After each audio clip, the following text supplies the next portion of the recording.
Halo teman-teman, kembali lagi pada channel Horseman Purba. Kita sekarang mengadakan lagi tentang barang-barang, omongan-omongan dari saudara Tony. Ya, dengan kesaksiannya yang begitu membingungkan, ya dianggap seperti angin surga yang berada dalam hidupnya. Demikian, mari kita sama-sama kembali sesi kedua. Ada KKR-nya, Pendeta Gilbert Lumoido. Ceweknya sedusi. Saya ngomong, tidak mau. Kenapa? Bayangin, saya dikasih minyak dan air 1 ember bersama pendeta-pendeta gila. Gitu. Kakak saya berkata, kamu kan sudah makan sate kambingku. Kamu harus ikut. Gara-gara sate inilah saya ikut KKR-nya Pendeta Gilbert Lumoido. Waktu itu saya duduk di paling belakang. Tiba-tiba Pendeta Gilbert berkhotbah. Orang Kristen tidak bisa disantet. Kalau di sini namanya voodoo. Tidak bisa diguna-gunai, tidak bisa dimantrai. Dari belakang saya berkata, ini pendeta gemuk nantang saya. Akhirnya saya baca mantra setan kober, kobaran api setan. Supaya apa? Pendeta gemuk yang berkhotbah itu tidur di mimbar, muntah darah, jemaatnya bubar. Saya baca mantra setan kober. Waktu saya baca mantra setan kober, tiba-tiba pendeta Gilbert berkata, haleluya, Tuhan memberkati. Tiba-tiba mantra itu kembali ke saya. Itu terjadi 2 kali. Akhirnya saya penasaran. Tiba-tiba pendeta Gilbert berkata, siapa dukun-dukun yang memiliki magic-magic, yang punya jimat-jimat, maju ke depan Artakol. Waktu itu saya sampai sekarang pun saya tidak tahu bahasa Inggris. Jadi saya itu ada di Amerika, di imigrasi, hanya modal 1, yes sama no. Dan yang ketiga, one way. Keempat, give way. Terusan gini, forgive gitu. Hanya berapa kata aja. Makanya dulu saya sempat ditahan 6 jam di imigrasi. Tapi waktu ditanya, what is this? Yes. What is your name? No. Imigrasi gini. 6 jam. Begitu. Akhirnya ditolong Pak Cendi. Tiba-tiba dia ngomong gini. Tapi sekarang udah agak mendingan lah, tahu sedikit-sedikit. Terusan, last name, I'm Evangelis. Last name, Evangelis. Imigrasinya gini. Saya tidak tahu apa itu last name. Last name, oh, minister. Last name. Aduh. Karena waktu itu saya diberitahu Pak Cendi ngomong gini. Nanti kalau di sana ngomong-ngomong aja minister, yes, no. Minister. Jadi saya ditanyanya minister. Aduh. Tapi itu mujizat. Nah, saudara. Nah, waktu itu pendeta Gilbert berkata, maju ke depan. Artakol. Dari belakang saya bingung. Karena saya tidak tahu bahasa Inggris. Saya kira, pada waktu itu saudara, Artakol itu tempat pertarungan ilmu. Jadi siapapun boleh maju. Nah, karena itu dari belakang saya maju ke depan. Kenapa? Tertantang. Saya maju ke depan. Waktu saya maju ke depan, tiba-tiba pendeta Gilbert langsung datangi saya. Tony, kaget saya. Pendeta ini sakti sekali. Bisa tahu nama saya ya? Kamu yang muridnya kecil, bisa tahu guru saya ya, yang terkenal ilmu santetnya. Iya kan? Dalam hati saya, pendeta ini sakti mandraguna. Hebat. Tidak tahunya apa. Setelah saya bertobat, saya tanya Gilbert. Gilbertnya sambil ketawa ngomong apa. Saya juga diberitahu pendeta lain juga. Waktu itu saya kaget juga. Wah, sakti sekali bisa tahu Nah, waktu itu saudara, saya berkata sama Gilbert, kalau saya kalah, saya berguru sama kamu. Gilbert berkata, besok pagi kamu saya tunggu di sini. Oke. Saya berkata, iya, nanti saya akan datang kemari. Gilbert berkata, jam 8 pagi. Akhirnya saya pulang. Satu malam itu saya tidak bisa tidur. Hanya kata-kata satu. Haleluya.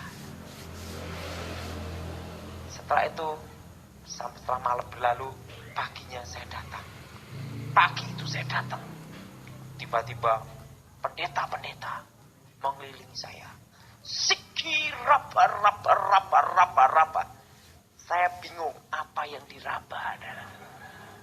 Setelah saya bertobat, saya baru tahu itu namanya bahasa roh.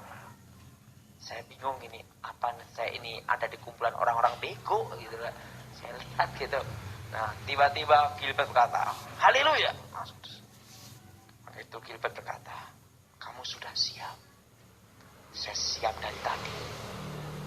Oke, Gilbert gitu. Mari.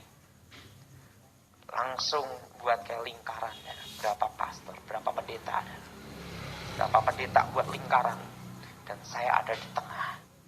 Dan Gilbert muka dengan muka, jarak 1 meter.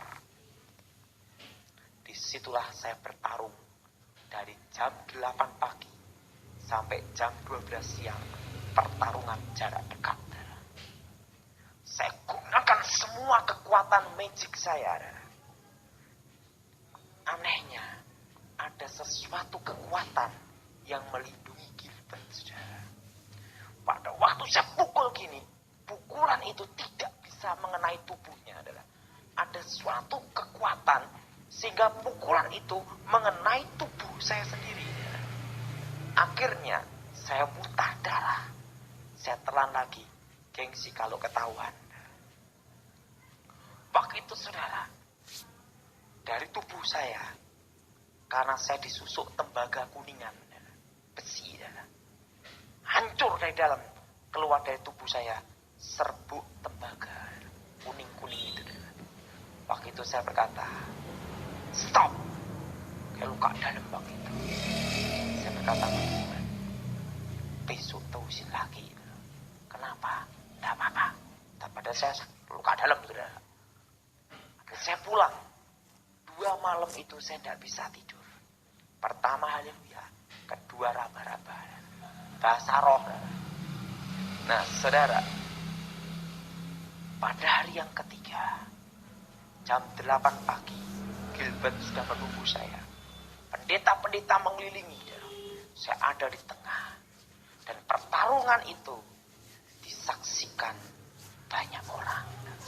Berapa pasang mata tuh melihat semua. Dan pada waktu saya tunjukkan kekuatan magic saya, ada berapa pendeta, Allah berapa Yesus, setan keluar, lari sembunyi di belakang pintu. Tidak taunya dia takut juga adalah. Ada berapa pendeta lari. Dan yang berani menghadapi saya, pendeta dan pengerja adalah. Tinggal pendeta Gilbert Lumaidong, Stefanus Pinky, Deborah Dewi. Hanya berapa hamba Tuhan yang berani melawan saya. Nah, waktu itu semua kekuatan magic, ilmu hitam dan ilmu putih, saya keluarkan semua.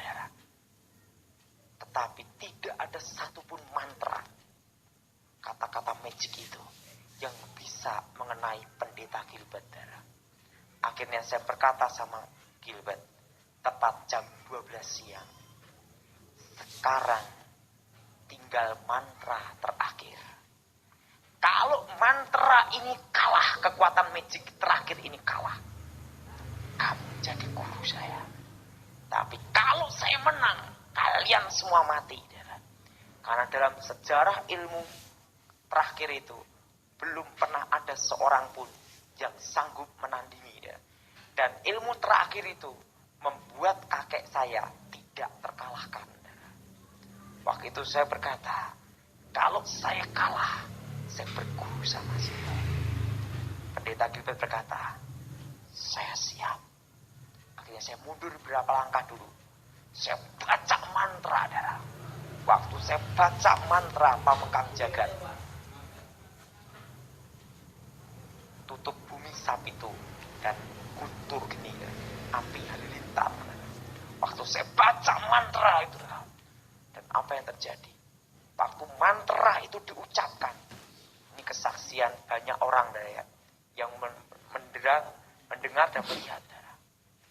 Itu jarak radius 50 meter dari ruangan itu terdengar bunyi, desingan kayak angin itu, karena kekuatan mantra itu, mantra terakhir itu, itu kesaksian Gilbert dan kesaksian banyak orang itu mendengar kekuatan mantra itu seperti kayak itu, desingan gitu, saya baca mantra itu, terakhir itu, saya baca mantra puncak ilmu hitam dan ilmu putih. Tiba-tiba saya siap untuk memukul ke Gilbert, ke pendeta Gilbert. Saya buka mata untuk menyiapkan pukulan, dan kekuatan mantra itu, kekuatannya 50 kilometer. Itu batu bisa hancur, dan orang yang kena itu akan mati muntah darah dalam hancur.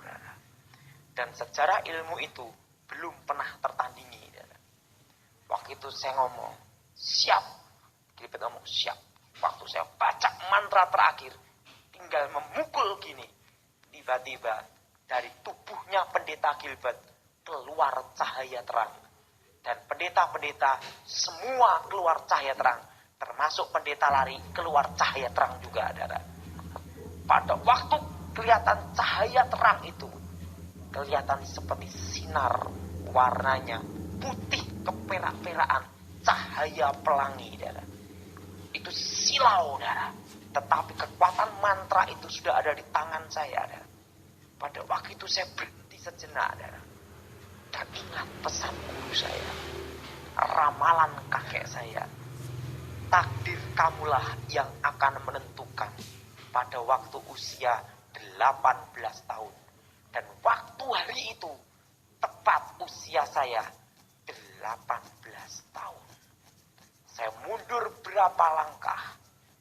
Akhirnya saya ambil keputusan, kalau saya mati tidak malu. Kenapa? Udah nantang kalahan malu, Lebih baik tak coba aja, Saya pukul, mengenai Gilbert jarak segini, Waktu mau mengenai dadanya Gilbert, ada suatu cahaya terang benderang membuat saya terpental ke belakang. Saya terpental belakang, itu kan ada yang ngukur, apa diukur, kira-kira sampai 10-12 meter. Saya terpental, gitu, dan saya hilang ingatan, gila 1 tahun. Gini. Saya didoain pendeta-pendeta, bukannya tambah sembuh, tapi tambah gila. Akhirnya pendeta Gilbert berkata, serahin ke orang tuanya saja. Dan tepat 1 tahun, usia 19 tahun, tiba-tiba ada cahaya terang mendatangi. Cahayanya itu terang benderang, dan terdengar, akulah Alfa, akulah Omega, yang awal dan yang akhir. Akulah Raja yang agung, yang adil dari timur. Perhatiin, Yesus lahir di Timur Tengah. Dan waktu itu kakek saya sebelum mati, dia menunjukkan arah timur. Dan waktu itu saudara, dan orang Majus melihat bintangnya pun juga di timur. Dan tiba-tiba cahaya terang itu berubah menjadi Yesus Kristus. Wajahnya terang benderang melebihi cahaya matahari Saya tidak bisa melihat wajahnya, saking terangnya gitu saudara. Saya hanya bisa lihat jubahnya berkilauan. Dan dia bertanya, maukah kau percaya padaku? Waktu itu saya ada sesuatu kekuatan yang sangat menyengkram diri saya. Supaya saya berkata, aku percaya. Tiba-tiba ada sesuatu kekuatan dari dalam sini. Yang membuat saya tiba-tiba langsung berkata, aku percaya. Begitu saya ngomong aku percaya, indera keenam saya musnah. Dan kekuatan supranatural saya lenyap saat itu juga. Dan tiba-tiba dia berkata, engkau akan menjadi seorang penginjil api. Dan nanti engkau akan menjadi seorang pengarang buku dan seorang pengarang lagu. Dan nanti pada waktunya tiba, ingatlah itu. Maukah engkau jadi hambaku? Aku. Tiba-tiba saya diam.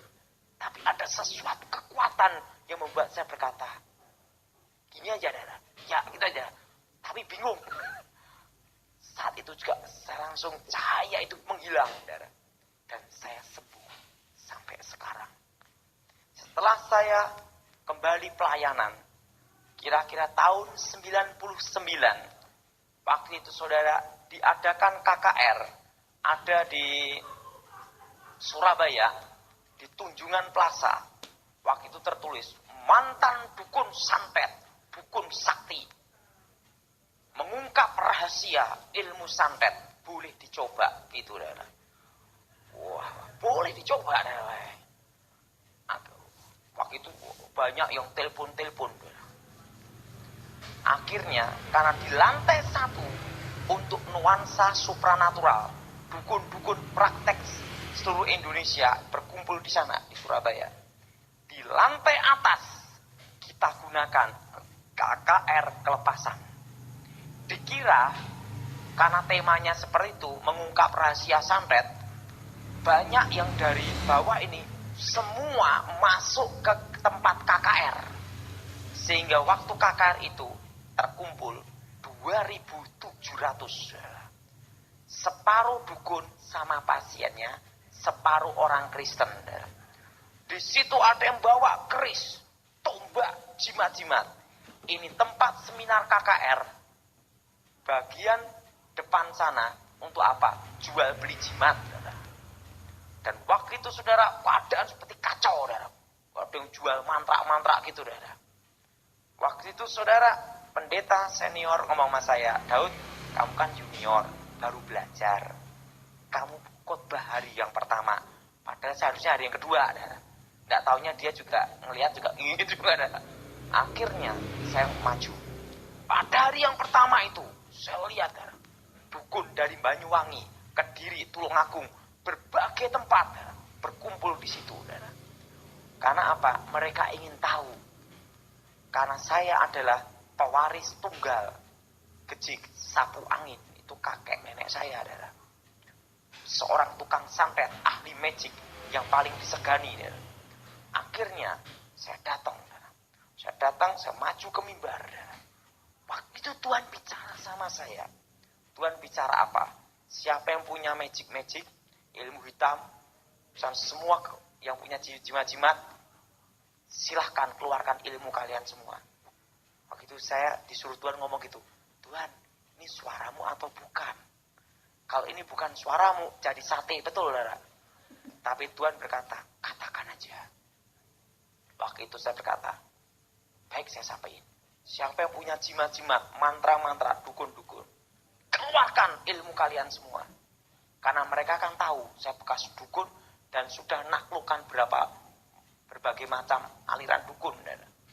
Apa yang terjadi? Pada waktu itu saya tutup mata. Kenapa tutup mata? Takut juga. Kenapa? Kalau dulu kan 1 lawan 1. Dan ini dikeroyok rame-rame. Waktu itu saya juga takut juga. Tapi karena Tuhan yang nyuruh, saya ngomong. Di situ Tuhan mengajar saya peperangan. Waktu itu saudara, saya ngomong demikian, tiba-tiba saya dengar desingan angin, song gitu. Waktu itu saya buka mata satu, takut juga sih, gitu. Di Di situ saya lihat tiang awan dan tiang api. Dan apa yang terjadi? Paku jarum itu berhamburan. Jadi saya